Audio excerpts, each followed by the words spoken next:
Welcome to Authentic for Brazil 201, your future Golden Globe nominee. Today, we're talking about the 25 NBA lottery draft that somehow was once again not beating the allegations in regards to the fact this draft was rigged.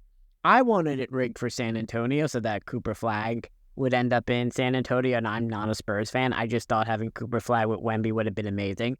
But we got even the more chaotic scenario. We have the Mavericks would pick 1 and the Spurs would pick 2, which means, we could still be in a situation where Nico's a moron and picks any of the other players instead of Cooper Flag, which would be fucking hilarious. I mean, is he going to take Dylan Harper, Trey Johnson, Ace Bailey? Who really knows on this whole situation?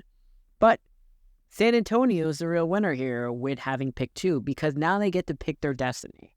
We know Boston is going to blow up their team, win or lose whether this playoff run. Whether they lose to the Knicks, they lose to the Pacers, or they lose in the finals. We know that Jason Tatum, Jaylen Brown situation is ending this summer, according to Boston legend Bill Simmons.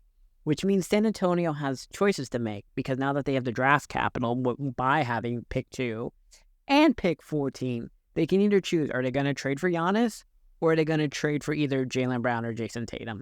Because that's really one of the only 3 players you're picking for. You do not need anybody else on this thing.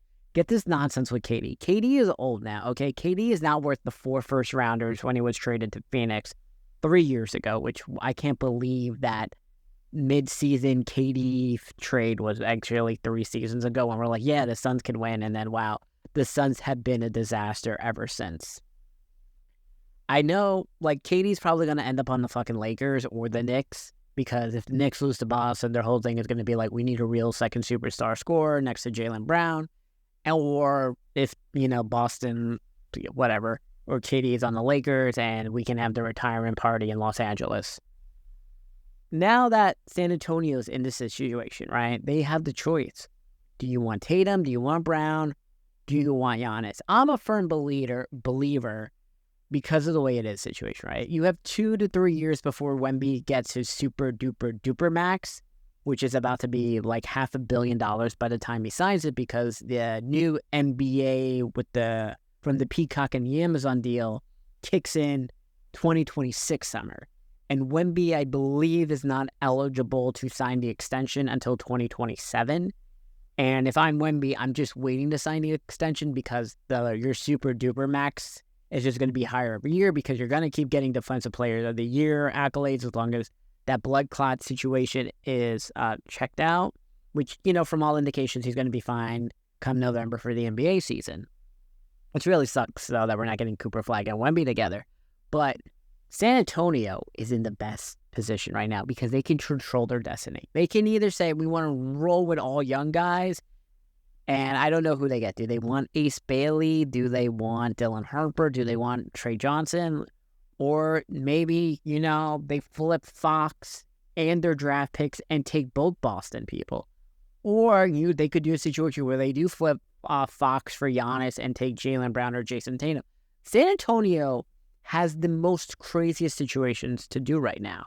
I know a lot of people are like, well, Houston. I think Houston is in the situation where they're similar to the Utah Jazz, where the Utah Jazz were constantly getting the 1 seed or 2nd seed during the Roy Hibbert era. Is it Roy, right? Is it Roy? God, I can't. Not Roy Hibbert. Wow. Rudy Gobert. I am so fucking sorry for that. Okay.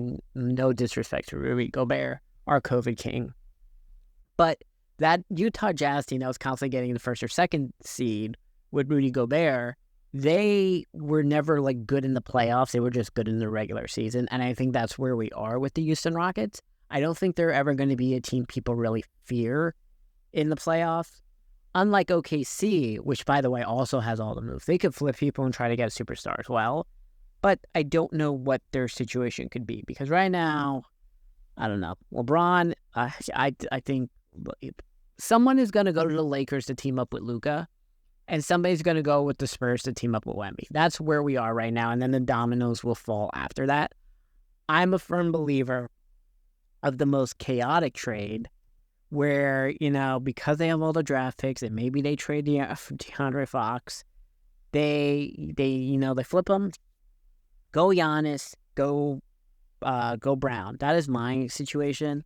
I just can't believe that the fucking Mavs and Spurs got picked 1 and 2 when they had the lowest odds for this entire situation. Like Adam Silver, we know this was rigged. After getting rid of Luka and all this, you're rewarded with the number 1 pick. I thought it would have been funnier, right, had San Antonio got picked 1 and Mavs got picked 2. Because San Antonio would have been even the more topic of discussion, because it really would have been like, do they take Cooper, or what are they trading? Are they just going full superstar? Because I don't know. In this, having it pick 2, it's less stress. I'm just saying. But that's it. This has been another episode of Authentic with Brazil 201.